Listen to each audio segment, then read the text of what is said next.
जर मी तुम्हाला सांगितलं की तुम्हाला मुक्तपणे ग्रो व्हायचं असेल, तर तुम्हाला चौकट आखून घ्यावी लागेल, मर्यादा ठरवून घ्याव्या लागतील. तुम्हाला आश्चर्य वाटेल की अरे हा काय सांगायला लागलाय. तर मी काय सांगायला लागलोय तोच हा व्हिडिओ आहे. त्यामुळे हा व्हिडिओ शेवटपर्यंत बघा आणि चॅनलला अजून सबस्क्राईब केलं नसेल ज्यांनी त्यांनी प्लीज सबस्क्राईब करा. व्हिडिओ आवडला तर लाईक करा, शेअर करा.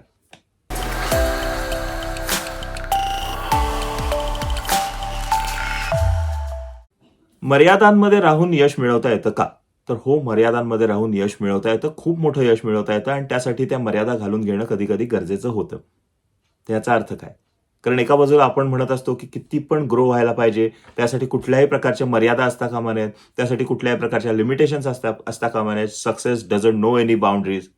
सगळं खरं आहे. Success doesn't know any boundaries, but at the same time the same success has to know its limitations. तर आपल्याला आपल्या मर्यादा, आपल्या चौकटींमध्ये काम करता आलं, तर आपण त्या चौकटींशिवाय खूप मोठ्या प्रमाणावर काम करू शकतो. बऱ्याचदा अशी गोष्ट होते, की आपण जेव्हा ना कुठल्याही चौकटींशिवाय, कुठल्याही मर्यादांशिवाय काम करायला उतरतो, तेव्हा ते काम कधीच संपत नाही. काम पसरतं. पार्किन्सन्स लॉ आहे. आपण मागे पण पाहिलाय पार्किन्सन्स लॉ, की जेव्हा कामाची एक वेळ निश्चित नसते, तेव्हा काम पसरतं. तीच गोष्ट आहे सक्सेसची. सक्सेसच्या मर्यादा माहीत नसतील, सक्सेसच्या लिमिटेशन्स, बॉर्डर्स माहीत नसतील, तेव्हा सक्सेस मिळालंय असं कधी वाटतच नाही. कारण आपल्याला ते यश आपण मिळवत असतो, पण आपण त्या यशापर्यंत पोहोचलोय असं आपल्याला वाटत नाही. कारण आपल्याला त्या यशाचं मर्यादाच माहीत नसते ना. आपण ज्या गोष्टी आपल्या कामाच्या ठिकाणी किंवा आपल्या पर्सनल स्पेसमध्ये करणार आहे, त्या गोष्टींच्या आपल्याला टप्पे माहिती हवेत, प्रगतीचे टप्पे माहिती हवेत. म्हणजे फॉर एक्झाम्पल आपण नेहमी म्हणतो तसं गोल एक मोठा पाहिजे आणि त्या गोलाचे छोटे-छोटे टप्पे ठरवता आले पाहिजेत. बरं या टप्पे म्हणजे काय? ही मर्यादा असते. ही एक प्रकारचा आपण एक माइलस्टोन तयार करतो. या माइलस्टोनपर्यंत पोहोचलो की आपण थांबणार आहे का? तर नाही थांबणार आहे. पण आपलं पहिलं उद्दिष्ट या माइलस्टोनपर्यंत पोहोचणं आहे. त्यामुळे हा माइलस्टोन पाहिजे आणि हा माइलस्टोन ही आपली आत्तापुरती मर्यादा झाली. ही आपली बाउंडरी झाली. आणि या बाउंडरीमध्ये आपल्याला जेव्हा यश मिळायचं तेव्हा आपल्याला माहिती असतं की या माइलस्टोनपर्यंत आत्ता मला फक्त पोहोचायचंय. आत्ता मला पुढच्या 10 माइलस्टोनचा विचारच नाही करायचा आहे. मग याच्यासाठी माझी सगळी एनर्जी मी देतो, इथपर्यंत पोहोचतो, मग इथनं पुढे जातो. Life is a relay race. या रिले रेसमध्ये आपल्याला आपलं बॅटन दुसऱ्याच्या हातात द्यायचं नसतं. आपलं बॅटन आपल्याच हातात घ्यायचं असतं, पण त्याच्या बरोबरीनं आपण जो आधी धावणारा पहिला आपण असतो, पहिल्या टप्प्यातला आपण धावत असतो. आपली जी काय कपॅसिटी असते, ती कपॅसिटी सेकंड राउंडला आल्यानंतर ग्रो होते. इज द मी असं थोडं कॉम्प्लिकेटेड वाटेल, की हे कुठला पहिला मी, दुसरा मी. बेसिकली सांगण्याचा उद्देश हा आहे, की प्रत्येक माइलस्टोनच्या बरोबरीनं आपण आपल्या कपॅसिटीज पण ग्रो करत जातो. आपण आपल्या क्षमतांचा विकास केलेला असतो तेवढा. त्याच्यामुळं जर पहिल्या टप्प्याला आपल्याला पोहोचायला समजा 1 महिन्याचा कालावधी लागत असेल, तर पुढच्या टप्प्याला पोहोचायला आपल्याला कदाचित त्याच्यापेक्षा कमी कालावधी लागतो. कारण आपल्यामध्ये काय चुका होऊ शकतात, कुठं पडू शकतो, काय धोके आहेत, या सगळ्याची कल्पना आलेली असते. त्यामुळे या गाईडलाईन्स असतात ना, याचा उपयोग त्याच्यासाठी आपल्याला होतो, की उद्या जाऊन हे जे चुकलेलं आहे, आता म्हणजे आपली एक चेकबॉक्स येतो ना, की ओके या गोष्टी करायच्या नाहीत, या गोष्टी करायच्या नाहीत, या गोष्टी करायच्या नाहीत. सेट झाली मर्यादा, की या गोष्टी करायच्या नाहीत. आता ज्या करायच्या आहेत, त्या हे सोडून हे सगळं करायचंय. पळा. मग ऑटोमॅटिकली दुसरा माइलस्टोन लवकर येतो. यश मिळवायचं असतं, तेव्हा त्या यश मिळवण्याला एक शिस्त पाहिजे आणि ती शिस्त, ती डिसिप्लिन ही त्या यशाची मर्यादा असते. भले आपण आता मर्यादा, बाउंडरीज असं म्हणत असतो, पण ती डिसिप्लिन काय असते शेवटी? Discipline is bound by boundaries. You have to work under those strict boundaries. ती जी चौकट आखलेली असती, डे टू डे बेसिसवर जाणं, शो अप करणं, तेवढा वेळ त्याच्यासाठी स्पेंड करणं आणि तेवढा वेळ स्पेंड केल्यानंतर ऑटोमॅटिकली त्या कामामधली आपली जी इन्व्हॉल्वमेंट आहे ती इन्व्हॉल्वमेंट वाढते आणि इन्व्हॉल्वमेंट वाढल्यानंतर कार्यक्षमता वाढत जाते आणि मग ती जी शिस्त येत जाते आयुष्याला, त्या शिस्तीतून आपण ग्रो करत जातो. कारण आपल्याला प्रॅक्टिस झालेली असते. रोज आपण तेच गोष्ट करतो. गणेश मतकरींचा एक 2-4 ओळी मी कुठेतरी मध्ये वाचल्या होत्या. लेखनासंबंधित ते सांगत होते, की माझे वडील लिहायसाठी वेळ काढायचे आणि अमुक ठिकाणी जाऊन बसून त्या टेबलवर बसून लिहायचे. रोज तेवढा वेळ ते त्या ठिकाणी द्यायचे. सेम ते पण करतात गणेश मतकरी. रोज सुचो न सुचो 3 तास जो काही ठरवलेला वेळ असेल, 2 तास असेल, 4 तास असतील, ते त्या रायटिंग डेस्कवर जाऊन बसतात आणि मे बी विचार करत बसतील, लिहितील, वाचतील, जे काय असेल ती ठरवलेली वेळ. ठरवलेली वेळ फार महत्वाची आहे. स्टीफन हॉकिंग स्टीफन किंग नावाचा खूप मोठा लेखक आहे. तो लेखकही हेच सांगतो, की मी जेव्हा लिहितो, तेव्हा मला आयडिया सुचत नाही. म्यूज नावाची जी कॉन्सेप्ट आहे ना, म्हणजे जी काय आहे ते, प्रेरणेची देवता, तर त्याला ती यायला लागती. तर नाही, म्हणजे यायला लागत नाही. मी बोलवतो. म्हणजे शी वर्क्स फॉर मी. कारण मी त्या डिसिप्लिनमध्ये त्याला आणले. त्या बाउंडरीजमध्ये मी त्याला सेट केले. अरे ह्या बाउंडरीज ज्या आहेत, ह्या बाउंडरीज आपल्याला बांधून ठेवत नाहीत. या बाउंडरीज आपल्याला मुक्त करतात. या बाउंडरीज ते सेट अस फ्री टुवर्ड्स आवर सक्सेस.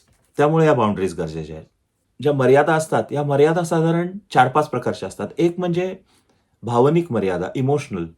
वेळेची मर्यादा, व्यावसायिक मर्यादा, डिजिटल मर्यादा, जी आजच्या काळात खूप गरजेची आहे, आणि मटेरियलिस्टिक मर्यादा, भौतिक. या खूप गरजेच्या आहेत. याचे फायदे आपण बघितले, या मर्यादा काय आहेत बघितल्या. इमोशनल मर्यादा म्हणजे काय, भावनिक मर्यादा म्हणजे काय. बऱ्याचदा आपल्याला एखादी गोष्ट करायची नसते आणि ती आपल्याला करायला लागते, कारण आपण नाही म्हणू शकत नाही. आपण आपल्या नाही म्हणण्याला मर्यादा घातलेली असते का आतापर्यंत? नाही. आपला स्वभाव एक असा असतो, भिडस्त असतो. हो म्हणण्याला मर्यादा घातलेली असते आपण प्रत्येक गोष्ट येईल ते हो करीन मी. अरे तुझं काम आहे का? नाही नाही, पण तरी मी करीन. वेळ आहे का तुला? नाही नाही, पण मी करीन. विचारत नाही आपल्याला कोणी. आपलं मन आपल्याला विचारतं, की हे आपलं काम नाहीये, आपण करणार आहे का? समोरचा काय म्हणतो, काम करा. आपण म्हणतो हो ठीक आहे. पण एकदा म्हणून बघतो, सर ते उशीर होईल. नाही नाही, आज ते संपायला पाहिजे. हो हो ठीक आहे, मी करतो. आपलं नुकसान होतं. त्यामुळे इमोशनल मर्यादा आपण घालून घ्यायला पाहिजे, की ही मला नाही म्हणायचंय. हे नाही म्हणणं माझ्यामध्ये मला अंगी बाणवून घ्यायचंय, आणि ही मर्यादा मला माझ्या भोवतीची मी किती काम करणार आहे याची चौकट मला आखून घ्यायची आहे. कामातच नाही, पर्सनल स्पेसमध्ये सुद्धा असेल, पर्सनल रिलेशन्समध्ये असेल. नाही म्हणणं एवढीच गोष्ट नाही, अनेक गोष्टी असतात जे भावना आपण काही काही वेळेला आपण भावनेची, म्हणजे जो आपल्याला एक ना ओव्हरवेल्म होतो, ज्याला भर येतो भावनेचा, ती सुद्धा एक मर्यादा पाहिजे ना, की किती ठिकाणी आपण किती प्रमाणात भावनाविवश व्हायचंय. कारण भावनाविवश झालेला माणूस निर्णय घेताना बऱ्याचदा कमजोर होतो. रडणं रॉंग नाहीये, डोळ्यात पाणी येणं रॉंग नाहीये. येऊ शकतं डोळ्यात पाणी, कुठं येईल ते, कसं, कुठं, किती प्रमाणात, याला मर्यादा आहेत, आणि ह्या मर्यादा माहीत पाहिजेत. ही इमोशनल मर्यादा झाली. मग ह्याच्यात नाही म्हणणं आलं, एखादं काम समरसून करणं आलं, एखाद्या कामाची विभागणी करून देणं आलं लोकांना, सगळं चांगलं आहे, सगळं चिअरअप करणं आलं, पण त्या सगळ्याच्या मर्यादा आपल्याला माहिती पाहिजेत. भले आपण करताना अगदी झोकून देऊन करू, पण मर्यादा कंपल्सरी माहिती पाहिजेत.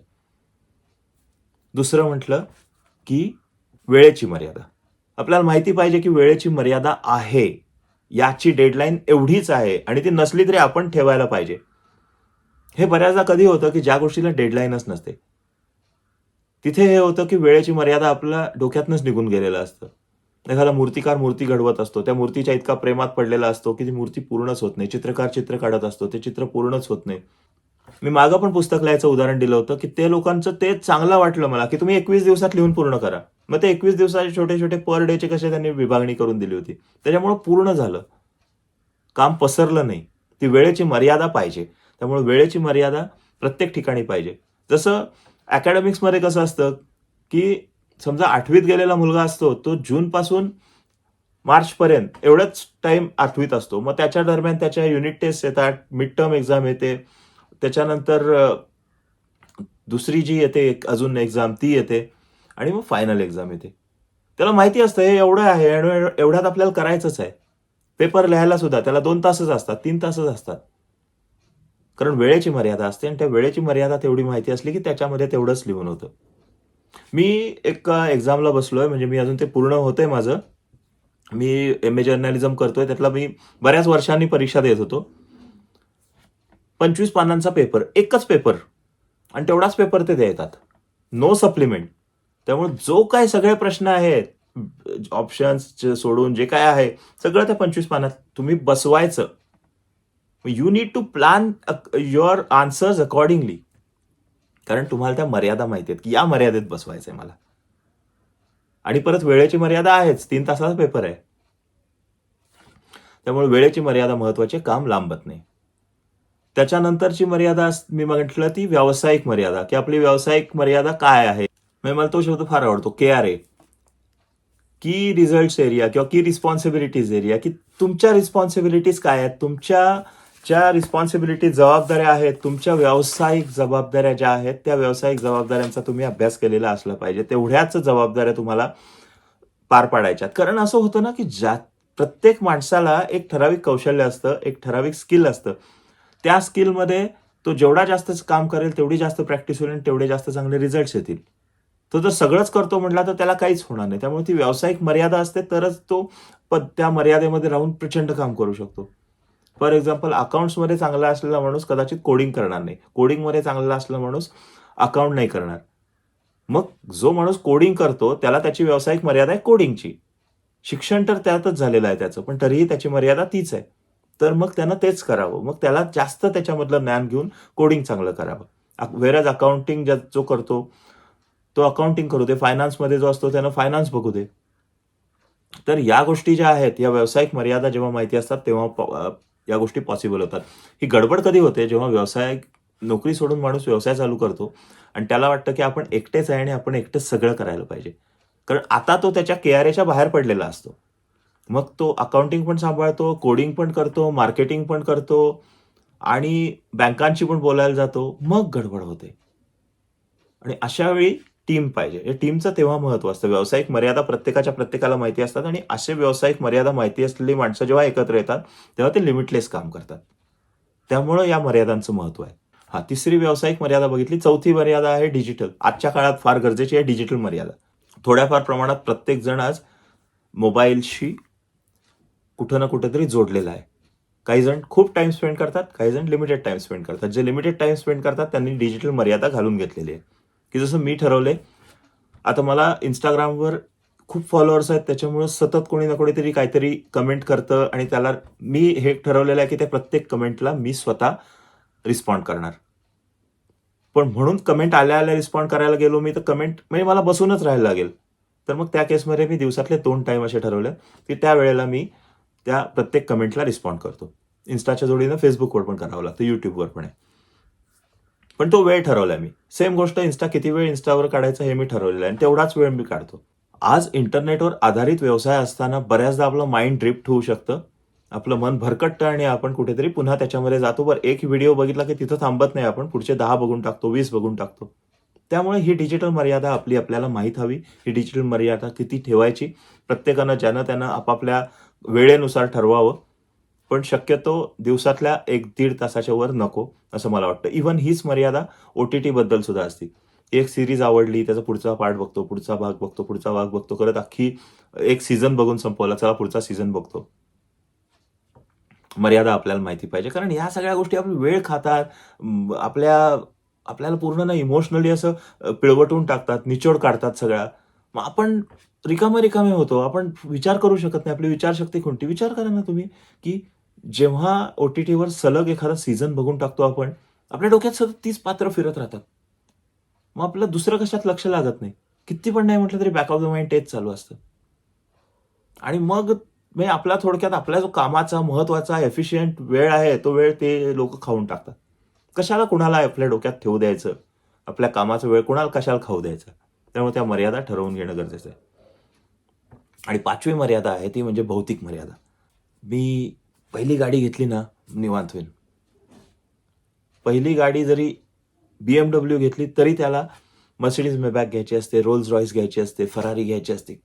गॉड नोज व्हॉट, की त्यातलंच पुढचं मॉडेल घ्यायचं असतं. ती मर्यादा असायला पाहिजे. कुठेतरी आपल्याला हे ठरवायचं लागतं. कारण आपण त्याच्यासाठी नाही पळत आहे. आपण त्याच्यासाठी नाही पळत आहे. आत्मिक समाधानासाठी पळत असतो. At the end of the day ते समाधान महत्त्वाचं असतं. पैसा गरजेचा आहे, प्रचंड गरजेचा आहे पैसा. तो असायलाच पाहिजे आणि त्यासाठी म्हणूनच जेवढा वेळ आपण चांगल्या पद्धतीने मॅनेज करून जेवढे जास्त पैसे मिळवू शकू, तेवढ्या गरजेचं आहे आणि तेवढा मिळवायलाच पाहिजे. पण तोच मिळवायचा म्हणून पळायचा असेल, तर मग तो मिळवलेला पैसा आपण एन्जॉय करायला वेळ कधी काढणार आहे? चांगला पैसा मिळवलाय, कुटुंबाबरोबर कुठेतरी ट्रिपला जायचंय, त्यांच्याबरोबर एन्जॉय करायचं किंवा अगदी सोलो ट्रिपला जायचं, एन्जॉय करायचं, तो वेळ पाहिजे ना तुम्हाला. तर तो वेळ काढण्यासाठी आपल्याला जर आपल्या मटेरियलिस्टिक मर्यादा आपल्याला माहिती नसतील, भौतिक मर्यादा आपल्याला माहिती नसतील, तर मग आपण फक्त पैसा मिळवण्यासाठी धावत राहू किंवा वस्तू विकत घेण्यासाठी धावत राहू. आणि होतं असं, की ज्यांच्याकडे अमाप पैसा आहे, ऑलरेडी अफाट पैसा आहे, ते लोक कुठल्याही गोष्टी अफोर्ड करू शकतात, सहज घेऊ शकतात. पण ते करतो म्हणून आपण जर त्यांना आयडॉल ठेवून करायला लागलो, की आयफोन दरवर्षी नवीन येईल तेव्हा मला घ्यायचाच आहे, लाखो रुपये खर्चून. भले माझ्या शक्य असेल नसेल, पण मला त्यात पैसे टाकायचेच आहेत, तर मग गडबड सुरू होती. कारण आपले टार्गेट्स ही मटेरियलिस्टिक गोष्टींना धरून तयार होतात ना. त्यामुळे peace of mind is the most important factor in this world today. Very important. आपला पर्पज काय आहे, आपल्याला काय मिळवायचंय, तो उद्देश आपल्याला माहिती असला पाहिजे. काय मिळवायचंय माहिती असलं, की कसं मिळवायचंय, कसं त्यापर्यंत पोहोचायचंय हे माहिती होतं आपल्याला. त्यामुळं मर्यादा माहीत असणं गरजेचं आहे. मी मगाशी म्हटलं त्यामुळं आता तुम्हाला पटलं असेल कदाचित, की या मर्यादा माहीत झाल्या, की तुम्ही वाटेल तेवढ्या प्रकारचं वाटेल तेवढं यश मिळवू शकता. पण त्याच्यासाठी या मर्यादा घालून त्या चौकटीत काम करणं गरजेचं आहे. व्हिडिओ आवडला असेल तर प्लीज लाईक करा, शेअर करा आणि चॅनलला सबस्क्राईब केलं नसेल तर सबस्क्राईब करा. Stay happy, stay healthy and stay optimistic and I wish you all the best. Thank you for watching.